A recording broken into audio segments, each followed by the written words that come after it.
Student, so today we are going to discuss about the thrust and pressure. Okay, so about what? Thrust. This is thrust, and next we are going to learn about pressure. This is pressure. Okay, so thrust is what? Thrust is nothing but it is a applying force. Okay, that means you can consider this as a weight. Okay, you are applying force, but there is one condition. When you apply the force on a particular surface, that the force should act equal in 90-degree angle. That means, now consider this is, I am putting this here, na? See clearly here. So it is now 90 degrees because this pen and this surface of the board, they are equally 90 degree. Okay, so I am putting the force, I am applying the force in 90-degree angle, na? So this time this is considered as a thrust. Okay, but this will not be considered as a thrust when you will apply the force like that, in vertically like that, in making 60-degree angle or 30-degree angle or any another angle.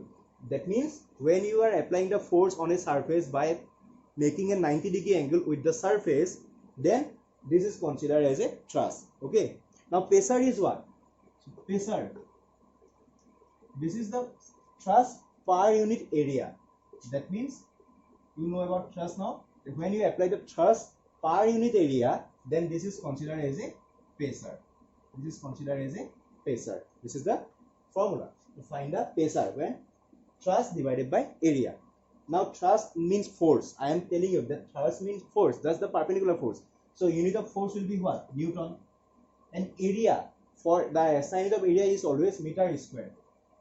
Okay. Therefore, the pressure unit equal to Newton per meter square. Or in the honors of a Pascal, who are the scientists, we can write PAS, that is Pascal. Okay, and these are all SI unit. These are all SI unit. This is about thrust and pressure. Okay, so next we have another topic, which is buoyancy and buoyant force. Buoyancy and buoyant force. Buoyancy and buoyant force. Okay, so buoyancy is what? See clearly to make you understand. When suppose you are taking a bottle, okay, say you are taking a bottle, suppose you are taking a bottle, okay, when you immerse the bottle in a beaker which is full of fluid, say full of water, any liquid you can take, but we are considering suppose this is full of water. Okay, so when you immerse the bottle, that what will happen, as you gradually immerse the bottle to the downward side, then the water will exert a force. The water will exert a force on the bottle surface. The water will exert a force on the bottle surface in the upward side.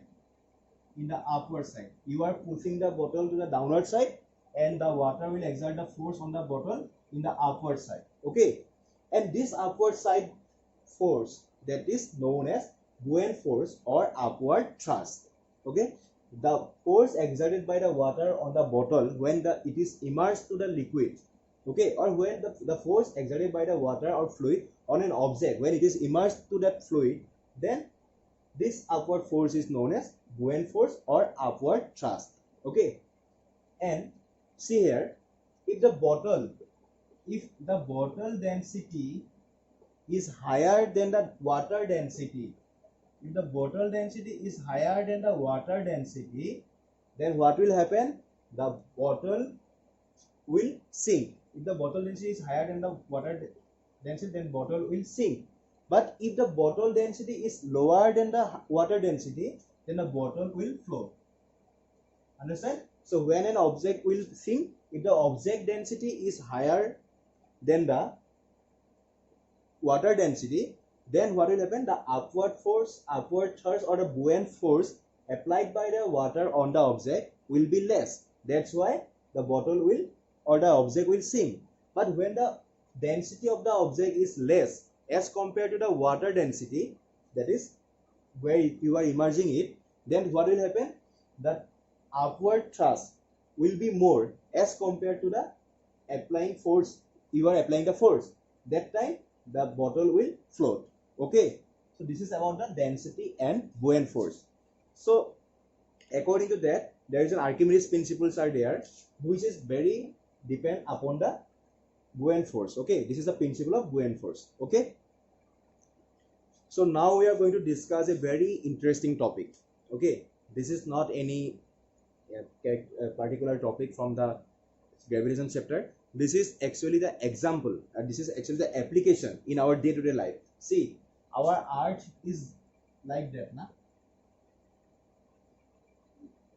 Which is not completely spherical. These two portion, the pole portion, these are the pole, na? The pole portion is slightly downwards, or moving to the inward side, and this equator portion, these are the equator portion, and this here is slightly go to the downward side. That means if you take this as a center, if you take this as a center, then here it will be, you will get radius, and here you will also get radius.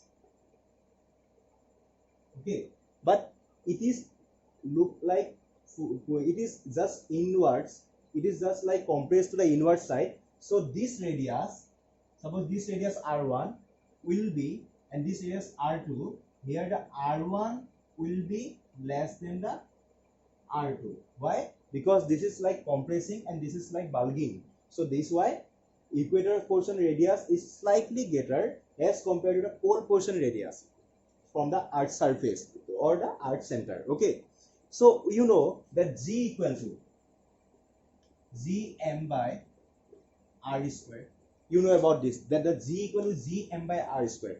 So I told you that g value, which is gravitation constant,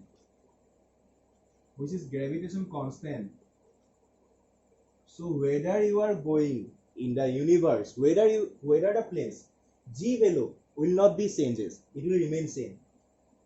And for any object, for any particular object, the mass will remain always same, mass always constant. So for any particular object, the mass always constant. Okay, but thing is what, when the radius, the object is in the pole, the radius will be what?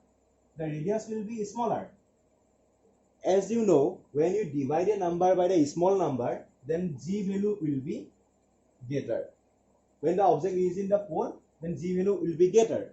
But when the object is in the equator, then what will happen? The radius will be greater. Now you are dividing a number by a greater number. That time the g will be smaller, because this is for pole, this is for equator. Don't get, this is for equator and this is for pole. Okay, don't get confused. So okay, now this is okay. So we know the weight of an object, W equal to mg. We know the weight of an object is W equal to mg. And I am telling you again and again that mass cannot be changes. Mass remain always same. Whether you are measuring the object weight, the mass always remains same. That means you come to know that weight is directly proportional to the g. Weight is directly proportional to the g. Okay, so think what will happen. Suppose you are weighting a object. Say you are weighting, for understanding I am giving simple example. Say you are suppose you are weighing 6 kg of gold, 6 kg gold in pole. Say you are weighing 6 kg gold in pole. That time you have to use this one, na? You know g value is greater in the pole, so W become mgp. So if 1 kilo gold costs, 1 kg costs suppose 10,000. I am just giving assumption. Okay, it is not correct, the gold price is very high. I am just giving for the understanding. Suppose 1 kg costs 10,000, then 6 kg will cost 10,000 into 6, or you will get 60,000. Okay, that gold will cost you 60,000 rupees to buy in pole. Okay, same amount of gold you bring to the equator. Suppose you are buying that gold in Alaska and you bring that gold to the Africa. Okay, now you are bringing the gold to the equator portion. Then what will happen? when you bring the same amount of gold, this time we are going to taking this G in equator. So you know that W equal to mg equator. G value is in equator. Okay, that is in Africa, suppose. So this 6 kg gold, I know it will not change very much, but I consider for calculation, suppose in this time, since G become less, so this 6 kg gold becomes suppose 5 kg.